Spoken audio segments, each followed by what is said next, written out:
It was a few weeks ago that the hay barrels started creeping slowly away from the house. And every morning when I woke up, each had moved a few hundred feet from where it was before, and I assumed it was a prankster with nothing better to do, so I ignored it. Well, within a few days, though, the bales began to approach the boundaries of the farm.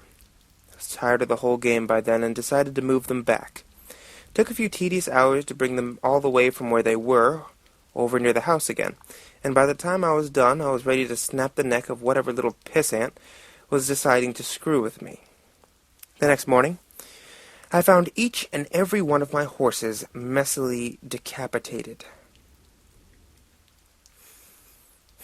The smell was what woke me up. Each one was slumped over against the side of its stall. There were no sign of the heads. I spent the rest of the day cleaning up the mess and burying the remains. It was only when I was done that I noticed the bales of hay had all returned to their positions from the day before, scattered far out into the fields. This time, I left them where they were. That night I sat on my porch with a shotgun in hand and a pot of coffee on the table beside me. I sat for hours, straining my eyes into the fields to catch a glimpse of whoever had moved my bales of hay. Finally, I was beginning to nod off. And I would have. But just as my eyes began to close, I heard a clamor and a rustling of trees from the nearby woods. I leaned forward. My heart was racing with excitement. I was going to catch that bastard. I fumbled with my gun, fidgeted against my seat, waiting anxiously for whoever it was to get close enough for me to ambush them. It was only when the thing got close enough for me to make out its silhouette in the dark that I was frozen still. The thing that crept into my field from the nearby woods didn't seem to notice me sitting there. It stalked, hunched and deliberate through the field with the posture of a tiptoeing thief, if not for the fact that it must have towered to over 10 feet, even in the crouched position. It might have seemed almost frail. The thinness of its arms and legs and the emaciated, caved-in quality of its chest reminded me of a starving animal. Still, this thing was undeniably strong, and I watched it hoist up each bale into its arms with ease, and set them carefully a while away, taking only a few strides to cover the distance. I watched it work, moving each bale thoughtfully. Every once in a while it would straighten up, look around at the other bale's position in the field before adjusting the one it was working on ever so slightly.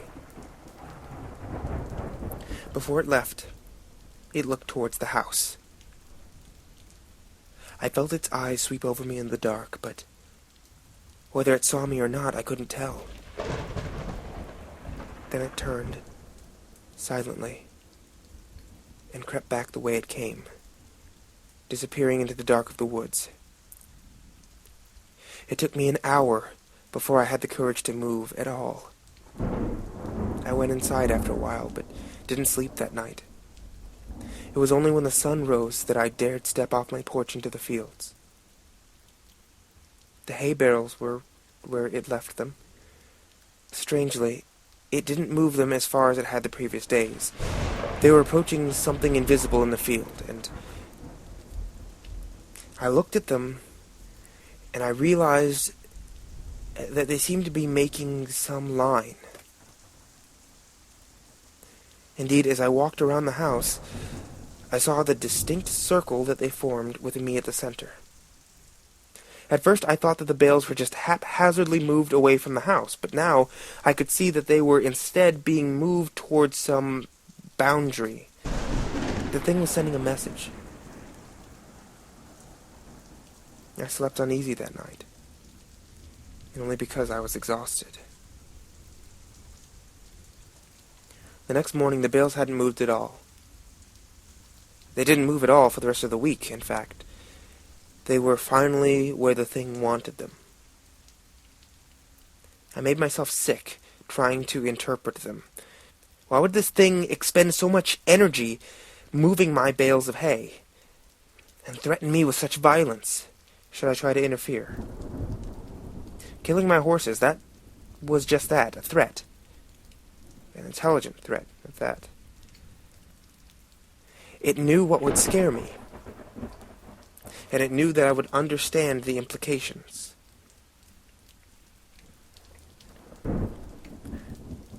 The sound of an automobile working its way along the road to my farm one morning gave me a little rush of excitement.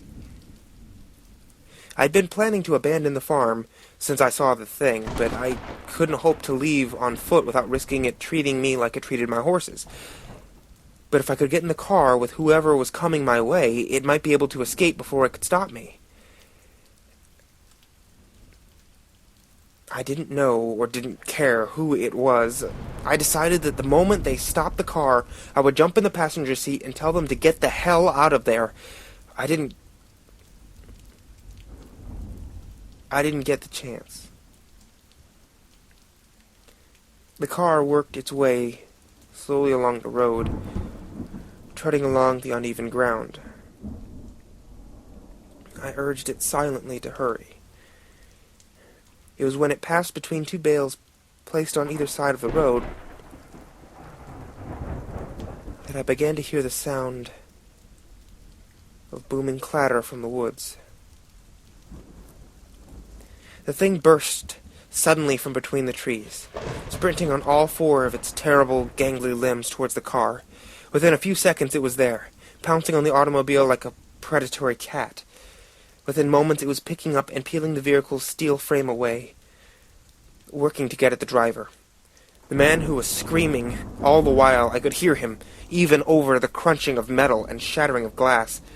It was only when the thing crushed him carelessly in its hand that the screaming stopped. It tossed him away, straightened up, looking at me once again. In the sunlight, I could see the inhumanity of it. It was composed entirely of something awful and alive, which lashed together in a messy semblance of human form. Whatever it was made of looked so polished and hard that if it weren't for the minute writhing of the stuff, I'd think it was made of granite. The thing retreated back into the woods, and I was left to my shock. My eyes wandered to where the car sat, the engine still sputtering, between two hay bales. Suddenly I understood. The message was clear. I am this thing's captive. I'm not allowed any visitors. Nothing may cross the borders that it had set. I'm trapped here by the thing that stalks the fields. And it demands nothing except that I never leave. Still, I don't know if I can handle being this thing's canary.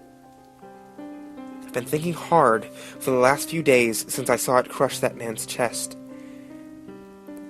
and silence him before he could finish his scream. If I crossed the hay bale border, it'd probably do the same. It smashed my skull before I could put my hands up to protect myself. It'd go and find a new pet, and probably keep looking until it found someone who could stand knowing it was waiting just outside, watching it at all hours with its shiny insect eyes. I've been thinking hard for the last few days, and I might just make a run for it.